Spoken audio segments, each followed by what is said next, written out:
So, you want to break into the tech sales industry, but you've been having a hard time doing it.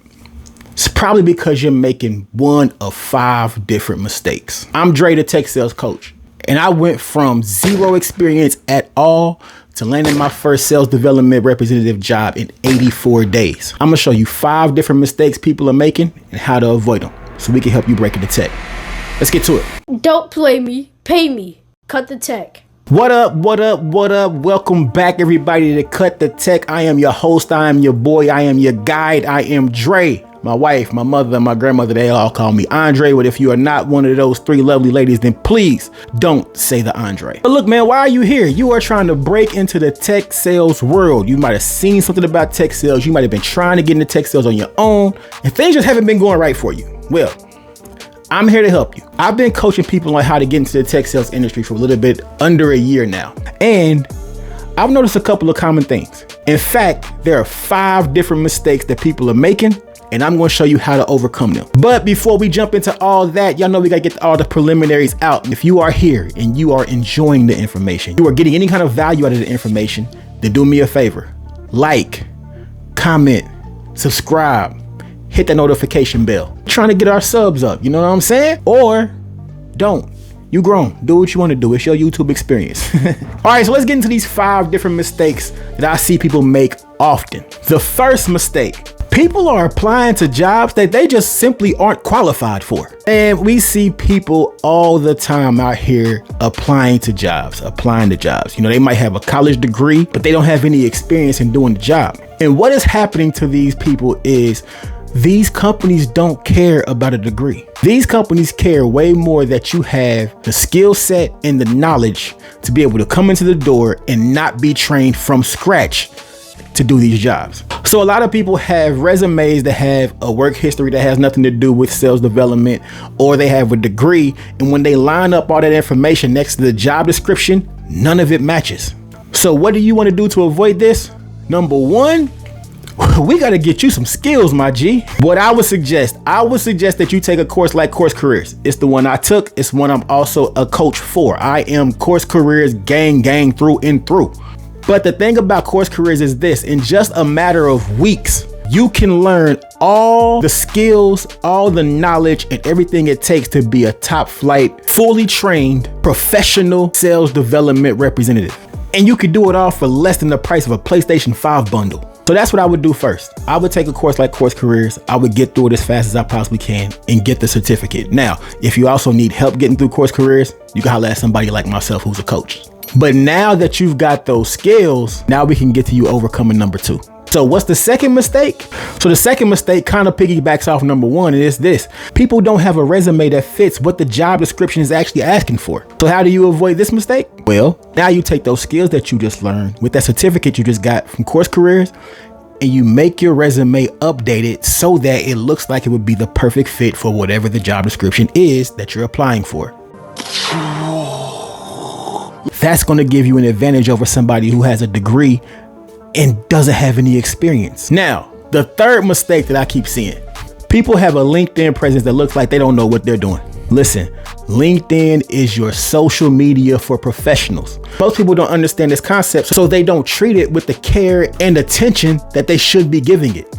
Think of it like this: if you're on Instagram and you're an Instagram influencer and you have a brand that you are producing, your Instagram looks completely different than my auntie who just takes pictures of whatever she wants and put them on her Instagram. One of you are using it for a branding situation because you have clients that you're trying to find. The other one is just using it to pass time. Most people on LinkedIn look like they're just there to pass time. So how do you avoid this? You want to go into your LinkedIn and you want to make sure that you look like the story you're telling is you are a professional SDR ready to go right now. You have the skills, you have the look, you know the language, you are ready to plug and play. So when that recruiter comes across your page and they see your page, they don't see, hey, I'm aspiring to get into tech, or hey, I'm trying to get into tech. They see, no, I'm one of them ones.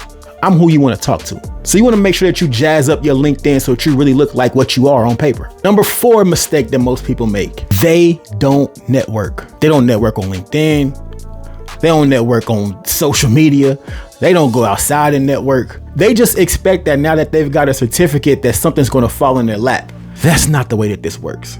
You want to get to work networking. You want to be reaching out to recruiters. You want to be reaching out to other SDRs. You want to be connecting with people who are already in tech. The more that your name is out there and your brand, quote unquote, is out there, the more you're going to look like you are really playing the part. So that kind of goes along with number 3, with your LinkedIn, because you've got a network, baby. You want to be reaching out to recruiters, other SDRs, hiring managers, heck, even CEOs if you need to. Network, network, network. Now, before we get into number 5, we got to take time out to talk to you about some new stuff. We have officially launched our Cut the Tech merchandise store. As you can see, man, we got it all from the fitteds to the hoodies, t-shirts, coffee mugs, men's sizes, women's sizes, children's sizes, even things for your dogs. So do yourself a favor, go down to the link below, check out the website, find something that you like. The best thing about it is it's all customizable. You can pick the hoodie that you want. You can pick the color that you want. You can go in and you can change the size of the font. You can even go in, personalized information on it. See, we got the hoodie that say, "Don't play me, pay me" on it. You can go customize that if you want to. We got different designs. We got the black on black. We got the traditional white and red. Summertime vibes coming up. So we got some of the South Beach colors. We even got the "Don't play me, pay me" line available for you. So if you're really with the Cut the Tech movement and you want to go out here and show it off to everybody around you, go to the site below. Find yourself something fly, cop it, and go rock it. Let these people know. Don't play me, pay me, Cut the Tech. You heard? Now back to the schedule program. Number 5, the last mistake that I see a lot of people doing, they're not doing the job in order to get the job. What do I mean? The job of an SDR or a BDR is to identify the most ideal customer profile of the product that your company is selling. Once you understand what companies actually would like your product, then you've got to do the job of figuring out who within that company is the person who'll be the best person to contact so that you can sell them on your product. Well, when you're trying to get a job, you got all the skills, you've got the LinkedIn that shows it, you've got the resume that shows it. What you got to now do is you got to identify, all right, who are the companies I want to work for? What do you want? What are you looking for? You didn't come here to get into tech to just take whatever they give you. What do you want? What type of money you want to make? What kind of benefits do you want? Once you identify those companies that are hiring, then you got to find the people within there who will be the best fit to purchase your product, which is you as an SDR. Find the hiring managers, find the recruiters, and then start doing the work of trying to get in contact with them. How do you do that? Well, when you go through CourseCareers, it'll teach you all these skills. Once you do that, you know how to get in contact with them. You know how to do the outreach to them. You know how to find an email to get in contact with them, find a phone number to get in contact with them, and do everything you possibly can to stand out from everybody else so that you can get an interview. So look, it's really that simple. If you do these 5 things, get the required skills, update your resume, update your LinkedIn, learn the network, and do the job to get the job, you will find yourself breaking into the tech sales field as fast as possible. Now, if you need some help doing that, I am a CourseCareers coach. They call me Coach Dre. So if you hit that link below, you sign up for CourseCareers. First of all, my link will save you $50. Second of all, it'll take you directly to the tech sales course. And when you sign up for the tech sales course, you'll see there a video of myself welcoming you to CourseCareers and telling you about my coaching options. So holla at your boy.